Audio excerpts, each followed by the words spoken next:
Hello friends, कशा आहात सर्व? वैष्णवीज मम्मी होम रेसिपी या आपल्या यूट्यूब चॅनलमध्ये तुमचं पुन्हा एकदा खूप खूप स्वागत आहे. तर आज मी बनवलेली आहे मस्त अशी झणझणीत अंडा करी.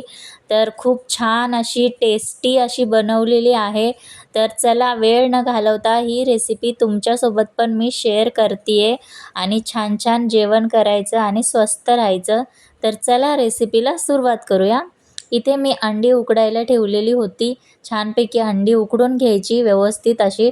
त्यानंतर एका कढईमध्ये थोडंसं तेल टाकायचं. त्यानंतर बारीक चिरलेला कांदा टाकायचा.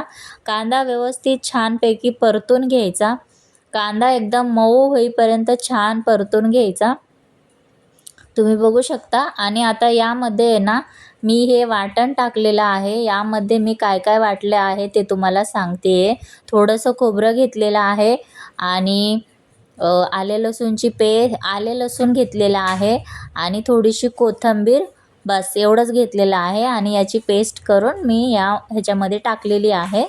आणि त्यानंतर टोमॅटो टाकलेला आहे छोटासा एक आणि व्यवस्थित सर्व मिक्स करून घ्यायचं. त्यानंतर हळद आणि चवीनुसार मीठ ॲड करायचं. मीठ इथे ना तुम्ही थोडंसंच टाका, नंतर जास्त झालं तर मग नाही का काही करता येत नाही. करू पण शकतो ते असं बटाटा बीट वगैरे पण टाकू शकतात लोक, पीठ पण टाकतात. त्यामुळे ती पण एक टिप्स झालेली आहे. तुम्ही मीठ जास्त झालं तर त्यामध्ये बटाटा टाका किंवा पिठाचं गोळा मळून आहे ना छोटे छोटे गोळे टाका, जेणेकरून मीठ कमी लागेल. हे अशा प्रकारे करू शकता तुम्ही. त्यामुळे हे सर्व करण्यापेक्षा मीठ थोडंसं कमीच टाकायचं. तर आता यामध्ये लाल तिखट आणि कांदा मसाला टाकलेला होता मी आणि छानपैकी व्यवस्थित मिक्स करून घेतलेला आहे. आता उकडलेली अंडी आहे ना, त्याला असं चीर पाडलेली आहे साईडनी, तुम्ही बघू शकता.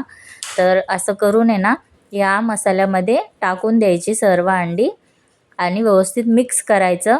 आणि जेवढा रस्सा हवा असेल अंडा करीचा तेवढं तुम्ही पाणी यामध्ये ॲड करू शकता. मला अजून थोडंसं हवं होतं त्यामुळे मी अजून थोडंसं टाकलेलं आहे. इथे तुम्ही मीठ वगैरे चेक करून बघा, चव बघा आणि मग हवं असेल तर टाका. तर 10 मिनटं आपण गॅसवर असं बारीक गॅसवर उकळत ठेवलेलं होतं.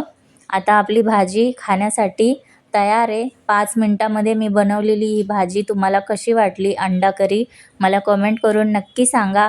आणि व्हिडिओ आवडला असेल तर प्लीज व्हिडिओला लाईक करा, शेअर करा आणि सबस्क्राईब करा. भेटू नवीन रेसिपीसह. तोपर्यंत सर्वांनी काळजी घ्या, स्वस्त खा आणि मस्त रहा. Bye bye.